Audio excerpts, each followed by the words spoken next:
100.8 Eastern. Many religious leaders in this country are ignoring the doctrine of separation of church and state and our laws by interfering in the debate over amnesty for illegal aliens. Evangelical and Catholic leaders today stepped up their efforts, announcing a new coast-to-coast sanctuary movement. Casey Wine tonight reports from Los Angeles, where churches are defying federal immigration laws, providing sanctuary to illegal aliens. Bill Tucker reporting on a unique gathering of faiths and a sanctuary movement in New York City. We begin our reporting tonight with Casey Wine in Los Angeles. Casey? Lou, they're breaking the law and they admit it. Church leaders say they're offering sanctuary to illegal aliens to promote the cause of amnesty. First, there was Elvira Arellano, the fugitive illegal alien who has claimed sanctuary in a Chicago storefront church for 9 months. Now, religious groups from coast to coast are offering protection for illegal aliens who have been ordered deported by federal immigration authorities. We want to respect the law. That's our first goal.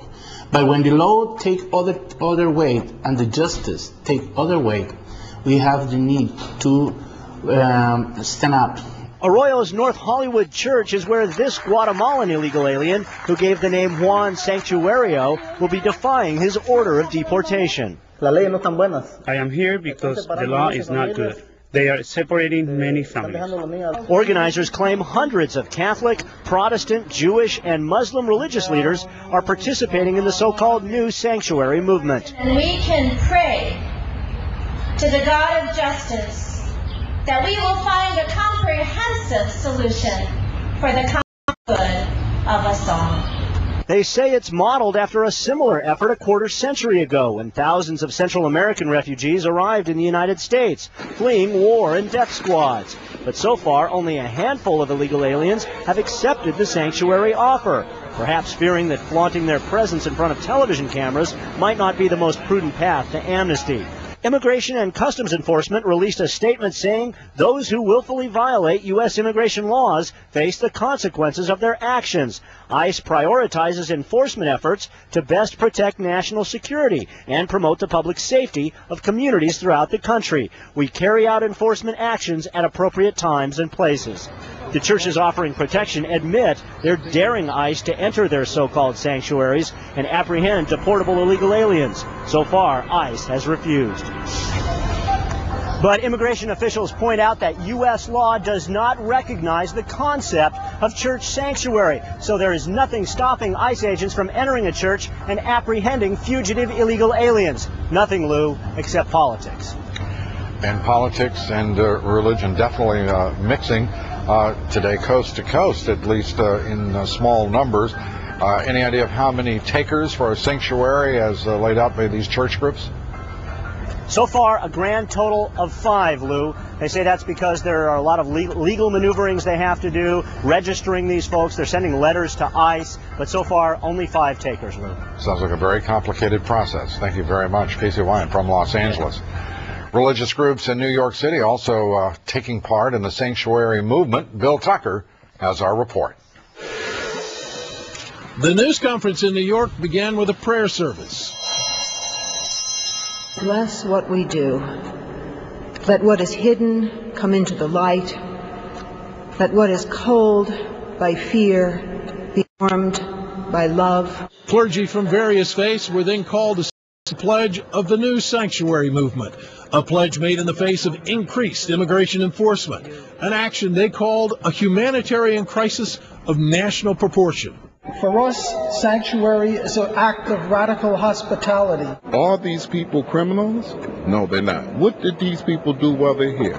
They're working people. The word illegal was carefully avoided, even though nothing about the new sanctuary movement would be necessary if it were a movement for and about legal immigrants.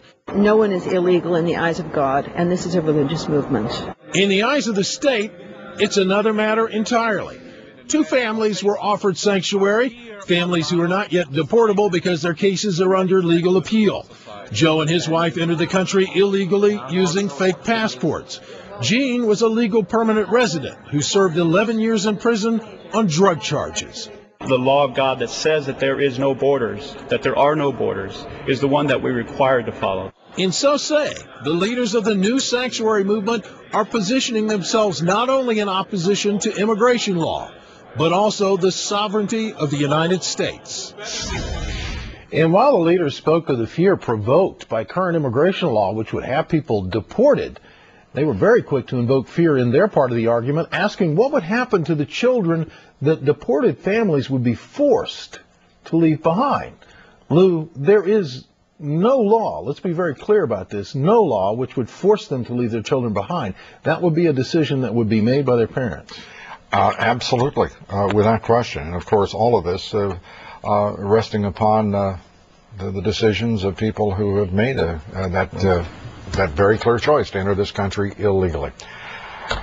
Bill Tucker, thank you very much. I have to say, to listen to a Catholic priest, let's make sure I quote him correctly, the law of God that says there are no borders is the one we are required to follow. That is breathtaking in its implications. Thank you very much, Bill Tucker. Tonight's poll, our question is straightforward. Do you believe the political adventurism of our religious leaders is now a threat to our Constitution and the doctrine of separation of church and state? Yes or no? Cast your vote at Dobbs.